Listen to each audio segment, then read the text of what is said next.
Today, we journey into the life of Elisha, the prophet of God who followed Elijah. A man of miracles, compassion, boldness, and faith. His story is filled with supernatural encounters, divine power, and life-changing lessons that still speak to us today. For the next 30 minutes, we will walk through his calling, his miracles, his encounters with kings, his compassion for the poor, and the mighty works of God through him. This is the story of Elisha, the prophet. Elisha's story begins in the fields. Unlike Elijah, who appeared suddenly as a fiery prophet, Elisha's calling was quiet, simple, yet deeply profound. He was not a priest. He was not from a powerful family. He was an ordinary man plowing his father's fields when destiny called.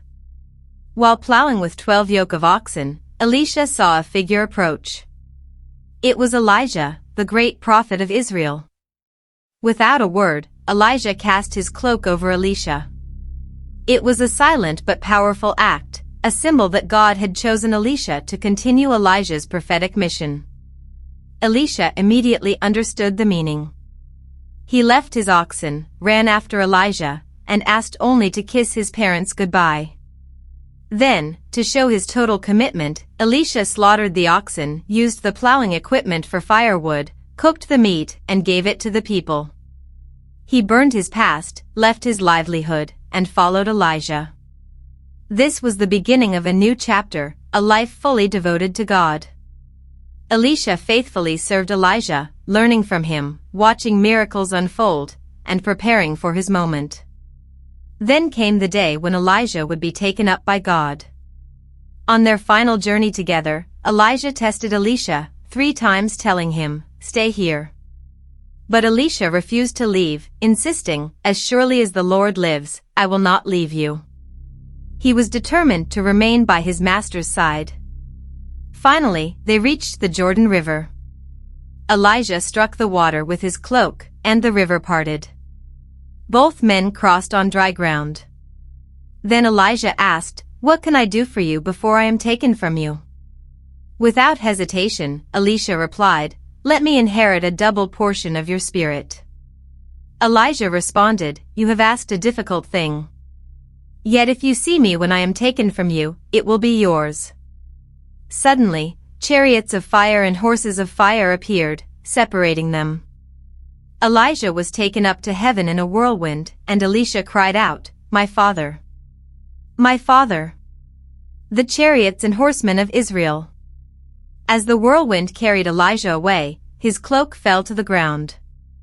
Elisha picked it up, a sign that the prophetic mantle had passed to him. Elisha returned to the Jordan River, struck the waters with Elijah's cloak, and cried, "Where now is the Lord, the God of Elijah?" The waters parted once more, proving that the Spirit of God was now upon him. Soon, others began to recognize that Elisha carried the power of God. His first miracles confirmed it. In Jericho, the people complained that their water supply was poisonous. Elisha threw salt into the spring and declared, "This is what the Lord says, I have healed this water. Never again will it cause death or make the land unproductive." Immediately, the waters were purified. Not long after, Elisha traveled to Bethel, where some young men mocked him, shouting, "Go on up, you bald head." They ridiculed the prophet of God. Elisha turned, cursed them in the name of the Lord, and 2 bears came out of the forest, mauling 42 of them. This was a fearful reminder. Disrespect for God's messenger was dangerous. One day, a poor widow came to Elisha, crying that her husband had died and creditors were coming to take her 2 sons as slaves. Elisha asked what she had in her house.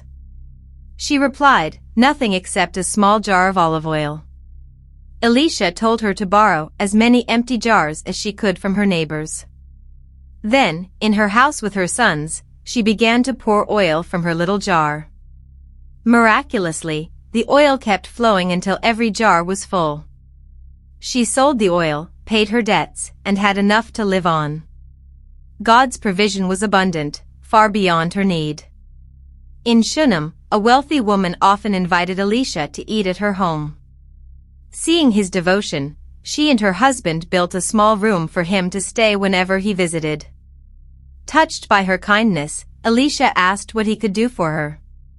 Through his servant Gehazi, he discovered that she had no son. Elisha declared, "About this time next year, you will hold a son in your arms." And it came true. Years later, tragedy struck. The boy suddenly became ill and died in his mother's arms. Heartbroken, she rushed to find Elisha, falling at his feet in grief. Elisha hurried to her home. He went up to the boy's room, closed the door, and prayed to the Lord. Then, stretching himself over the child, mouth to mouth, eyes to eyes, hands to hands, the boy's body grew warm. Elisha repeated the action, and the child sneezed 7 times and opened his eyes. He was alive again. The mother fell at Elisha's feet in overwhelming gratitude. Once more, God used his prophet to bring life where death had reigned. Elisha's ministry was filled with countless miracles, each revealing God's power and compassion. When a group of prophets was building a new house, one lost his borrowed axe head in the river. Elisha threw a stick into the water, and the iron axe head floated to the surface. When poisonous stew was mistakenly cooked, Elisha threw in some flour, and the stew became safe to eat. When a man brought 20 barley loaves for 100 people, Elisha declared, "They will eat and have some left over." And it was so, foreshadowing the miracle of Jesus feeding the multitudes. One of the most famous miracles of Elisha was the healing of Naaman, a commander of the army of Aram. Though powerful, Naaman suffered from leprosy. A young Israelite servant girl told him about the prophet in Samaria who could heal him. Naaman traveled with gifts and came to Elisha's house. But Elisha did not even come out to meet him. Instead, he sent a message, "Go, wash yourself 7 times in the Jordan River, and your flesh will be restored." Naaman was furious. He expected a dramatic ceremony, not a simple command. Angry and prideful, he almost left. But his servants urged him to obey. Reluctantly, Naaman dipped himself 7 times in the Jordan. On the 7th time, his flesh was restored like that of a young boy. Naaman was overwhelmed. He returned to Elisha, declaring, "Now I know that there is no God in all the world except in Israel." Elisha's life was also marked by God's supernatural protection. Once, the king of Aram sent an army to capture him, surrounding the city of Dothan. Elisha's servant panicked, but Elisha prayed, "Open his eyes, Lord, so that he may see." And suddenly, the servant saw the hills full of horses and chariots of fire all around Elisha. Elisha prayed, and the enemy soldiers were struck blind. He led them into Samaria, where their eyes were opened. Instead of killing them, Elisha ordered that they be fed and released. His mercy ended the raids of Aram for a time. Elisha's prophetic voice also guided kings. He prophesied victories, warned of famines, and revealed enemy plans. His words shaped the destiny of Israel for decades. In his final days, King Jehoash of Israel wept over him, crying, "My father!